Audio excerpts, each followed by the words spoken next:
After some lean years for the pandemic, some people out there in the industry are starting to ring the alarm bells that things might be slowing down. What does this mean and how can you best prepare for it?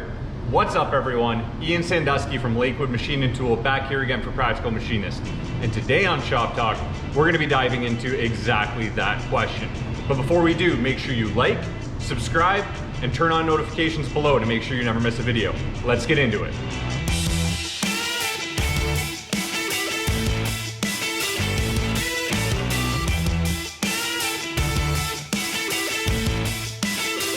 Before we get started here for this week's episode of Machine Shop Talk, we would like to put out a call for shop tour videos. We, with Practical Machinists, have had the pleasure of getting to go inside dozens of some of the most incredible small and large machine shops out there across North America and even some, in Europe and South America.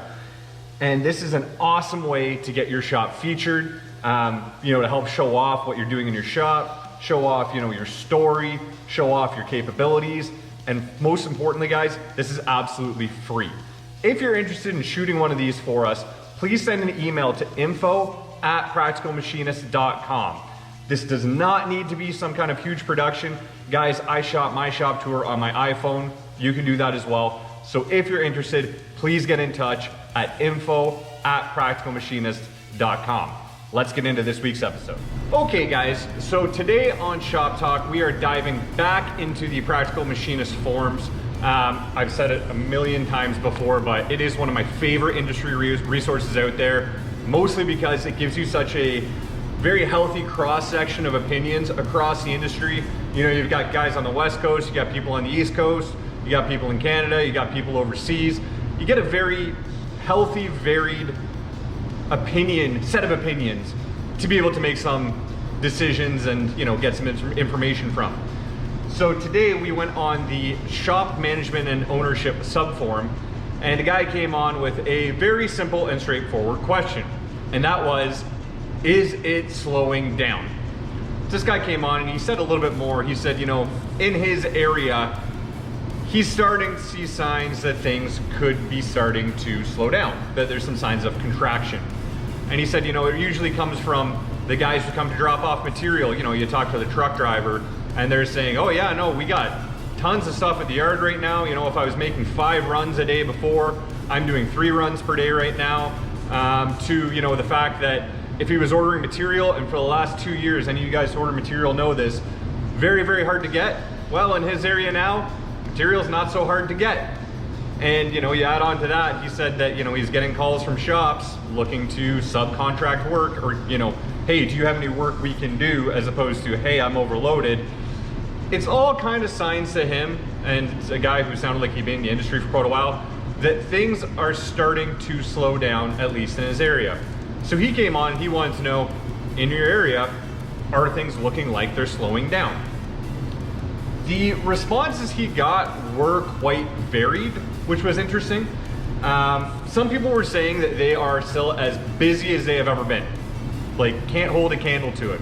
There was one guy who came on and said that he literally will not even touch expedited work or work orders right now because he just can't handle it. If he took on that expedited rush work right now, that's all he would do. And he said, I can't even touch it right now because I'm so busy with everything else. Another person said that, they literally cannot find enough people to work, they are swamped. There was a lot of that in that thread. On the other hand, there were some people coming on starting to say the opposite. One poster said that they've noticed a huge decline in orders, mostly from their customers that work in customer-facing products. So in other words, the customers that, he'll do work for them, that customer turns around and sells it to the public. He said that has slowed down a lot, and he speculated that that was because Joe on the street who buys this product, and who knows if it's a luxury product or a hobby product, just isn't buying that stuff anymore right now because they don't have the money for it. Another poster came on and said that they do work for some kind of large companies that open retail stores, and I don't know what that work is, but they said one of their biggest customers, they had their own internal meetings for their economic outlook for the next couple of years, and it looked really bad. So instead of opening 10 stores in the next I don't know, year, they're planning to open about 3, which means that his work there declined a lot. Overall, the sentiment in the thread was that most people in most industries were still seeing more work than they knew what to do with, but some guys were starting to ring the alarm bells that things are getting slow. You know, it's not necessarily that everywhere out there right now, if you're a machine shop and you can turn on the lights, you're gonna have work. I did notice one thing when I was reading these, which was interesting and kind of prompted this video though, and that was even these guys who are super busy and saying that they can barely keep up, they kept couching their language. So they were saying, oh, I'm as busy as I've ever been, but who knows how long it's gonna last. Or, I don't trust it, but right now I have orders for the next year. They kept kind of putting themselves on the back foot a bit and saying, you know, they were couching in a language that said they don't trust it. And what that kind of says to me, what I interpret out of that, is that even in industries where there's a lot of work right now, there's a high degree of uncertainty. As someone who's been through the last 2.5 years right there with you guys, I completely understand this sentiment. We've had some really bad years here at Lakewood. We've also had a couple years where it's been as busy as I can remember. That said, there is definitely a feeling of musical chairs going on, where everybody's kind of waiting for the music to stop and seeing if you're still gonna have a seat at the table when it turns off. So I definitely understand that sentiment. So first things first, I'd like to point out some very good advice in that thread that I saw. The first was, don't get too comfortable. Yes, you may be swamped with more work than you know what to do with right now. You know, it's a problem that we all wish we could have. That said, you need to make sure you're not letting yourself get too fat, rude, and complacent because of it. Yes, right now in a lot of areas, if you are a machine shop who can go on, turn on the lights, and sit there and wait for work, in a lot of cases, you don't need to do much to get that work in. And you know, you need to put almost zero effort into actually going out and doing sales and chasing work and cold calling, or you know, all the things that go into sales. And I get it, because a lot of the energy that you would usually put into chasing work right now, if you're busy, that energy is better spent for the moment trying to get work out the door, or managing your workflow, or you know, dealing with your existing customers. You may just not even have enough hours in the day or energy left in the tank to go out and chase new orders. Why are you gonna chase new orders if you can barely keep on with what you got right now? I understand that position completely. Keeping that in mind, you do need to be very careful that you don't get too hyper-focused just on what you're doing right now, to the point where, you know, it could be a detriment to some of your other potential new customers. I can tell you firsthand my experience with some of my suppliers and vendors at the moment. Some of these customers, or some of these vendors, I should say, we've been dealing with for decades, 20 years. You know, Lakewood's been around for 34 years. Some of these vendors we've been dealing with for 30 years. And with the way we have been treated in some situations, you would never know it. You would never know it. From, you know, customer service to, you know, companies that would typically try to help us out that just kind of won't anymore, to, you know, just generally, there are some problems happening there. We're a small shop, as some of you guys know. You know, we have 7 guys. We're not a huge shop. We got some mills, we got 3 units. We're not a big shop. So I definitely understand the sentiment that if you are a big vendor and you have customers that have big orders compared to a little order like mine, you're probably gonna focus more on the big orders. You know, we did a video on the 80-20 rule. It makes sense. You need to focus on what's making you money. That said, you do need to at least be there for the smaller customers if you're gonna have them as a customer. In some of these scenarios, guys, I've, you know, had bad experiences with the small orders.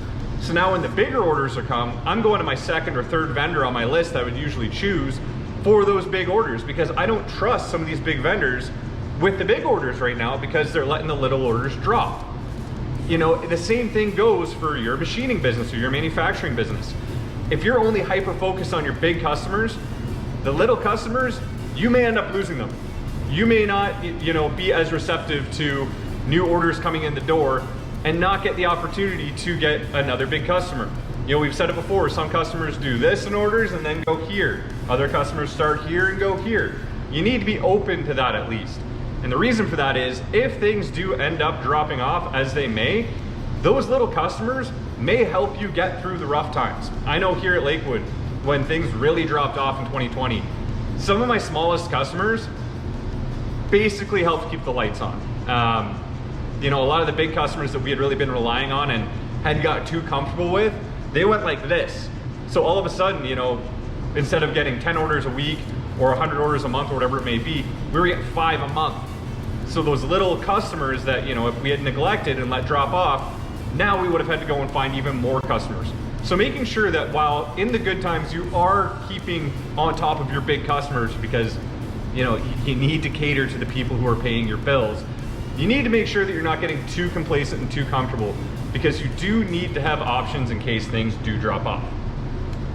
The second thing I would suggest to help insulate yourself from a potential downturn is to be very careful and mindful of your growth plan.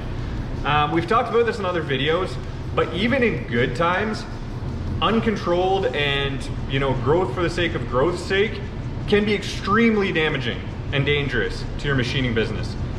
In a time where things slow down, it can be make or break. You know, adding capacity, if you're putting all these new machines on the floor because you got all this work right now, what's gonna happen if orders drop off 10%? What's gonna happen if orders drop off 50%? A lot of this kind of goes back to, even in good times or bad times, you really should be doing your homework when you're considering adding capacity, you know, whether that's staff, whether that's buildings, whether that's machinery, you know, all these things that go into it. You should be paying pretty close attention to this anyway. When you're forecasting and you're putting things on a machines on the floor, you shouldn't be assuming that things are gonna grow forever. No matter what, even if you're in a good time, you should be saying, hey, listen, let's do a forecast now if orders drop off 30%. Are we still okay? Are we gonna have a machine sitting there? Because the last thing you want if things get really slow is to be making payments on a machine that's sitting there turned off. I've had it happen, a lot of guys have had it happen. It can lead to essentially a cascading effect where you can't dig yourself out of the hole fast enough. It's, like I said, something you should be doing anyway, but if you're wanting to make sure you're being cognizant of being resistant to a downturn, it's something that you should pay even more attention to. The last thing I thought on there that was important was, regardless of your opinion on the economic outlook, whether you think things are going to keep getting crazy busy or whether you think they're going to drop off, is that now is the time to really start taking a look at your internal apprenticeship and training programs. We've said it before, gone are the days where you could rely on the big, huge machine shops to basically be a training school to build up a talent pool in your area that you can go draw guys from. That doesn't exist anymore. If things slow down, and as I've seen a few slowdowns now, some of you guys who've been in the trade longer than I have seen even more slowdowns than this, but every time things slow down and things contract, we lose guys from the trade. Men and women who have been in the trade for years end up leaving. You know, either they get laid off and they retire, or they get laid off and they go to another industry, or they don't get laid off, they quit because they get overworked, and then they move on to do something else. Then you get busy, and we have an even smaller talent pool than we had before. So pretty much either way you cut it, guys, whether you think things are gonna be busy or whether you think they're gonna get slow, training people in-house is something that moving forward is gonna be super important for all of us. Because if it gets busy, now you have more staff and more capacity to be able to deal with it without trying to play the hiring game. If it gets slow, you at least have the processes and people on the floor to be able to keep people in the trade and keep, you know, developing people forward. Because if it gets slow, we lose people, it gets busy, and everybody's trying to go after the same 5 guys in your area, you may have no option but to do this anyway. So trying to make sure you're on top of it early is going to be very, very important. So there you have it, guys. In the comments below, I would like to hear some of your advice for machine shops for when things get slow, or things that shops should be doing now if it's busy to help protect themselves if things do go into a downturn. As always, make sure you like, subscribe, and turn on notifications below to make sure you never miss a video. Thank you very much for watching. You take care.